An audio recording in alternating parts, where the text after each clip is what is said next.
நீங்கள் என்ன நினைக்கிறீங்க, எனக்கு வந்து நோய் வரணும்னு விதிக்கப்பட்டிருக்கு. அப்படி கிடையாது. அந்த நோய் வருவதற்குன்னு ஒரு ரூல் இருக்கு.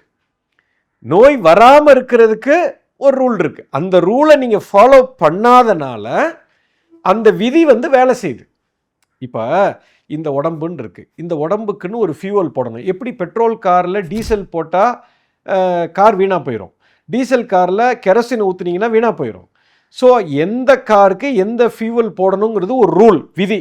அந்த ரூலை யாருமே மாற்ற முடியாது.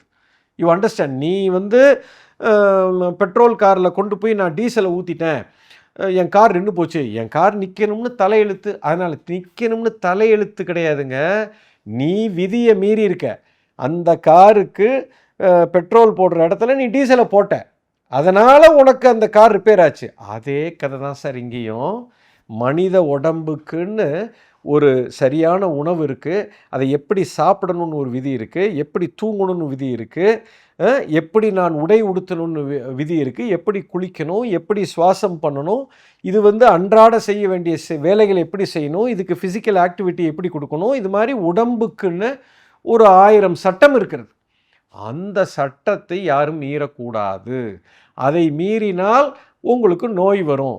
அந்த சட்டத்தை நீ வந்து வயலேட் பண்ணிவிட்டு நோய் வந்துருச்சு, இப்போ எனக்கு நோயை தீருன்னு சொல்லி நீங்கள் போய் ப்ரேயர் பண்ணிங்கன்னா ஒன்று கதையும் நடக்காது.